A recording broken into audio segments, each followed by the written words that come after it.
Bienvenue dans cette troisième et ultime capsule sur le positionnement stratégique dans la série Atelier B2B, ta prospection simplifiée. Si t'es là, c'est probablement que tu as compris que le positionnement stratégique, c'était pas du luxe, mais plutôt une nécessité. Donc, la vraie question, c'est comment faire maintenant? Donc, concrètement, on fait quoi pour construire un positionnement stratégique? Je te propose 6 étapes, OK? Tu n'as pas besoin d'être un stratège marketing pour le faire, là, tu veux juste besoin d'être clair, de faire un peu d'introspection, puis d'avoir la volonté de faire les choses comme du monde.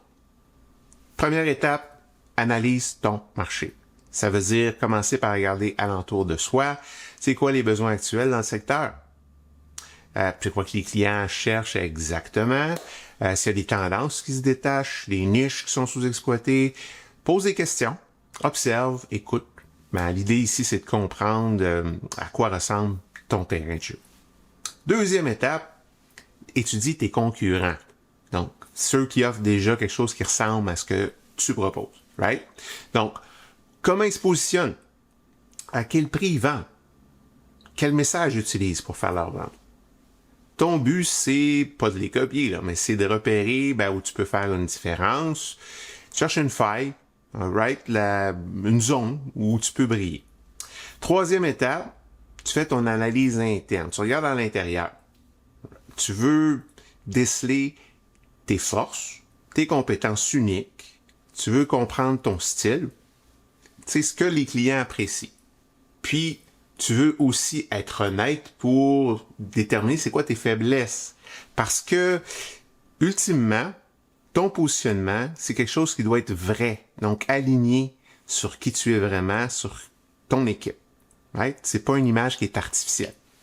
Quatrième étape, tu choisis un segment. Donc, un segment cible. Donc, tu peux pas plaire à tout le monde. Right? Alors, choisir la bonne cible, le bon public auquel tu veux t'adresser, ceux avec un impact, c'est le meilleur fit et tu vas avoir un maximum de plaisir avec ces gens-là. Donc, quand tu parles à tout le monde, il y a personne qui t'écoute, mais quand tu parles aux bonnes personnes, ils se sentent concernés. L'étape 5, tu veux formuler ta proposition de valeur. Ça, c'est le cœur, en fait, du positionnement. Donc, c'est quoi que tu offres? À qui tu l'offres? En quoi c'est différent et pourquoi c'est important pour les clients?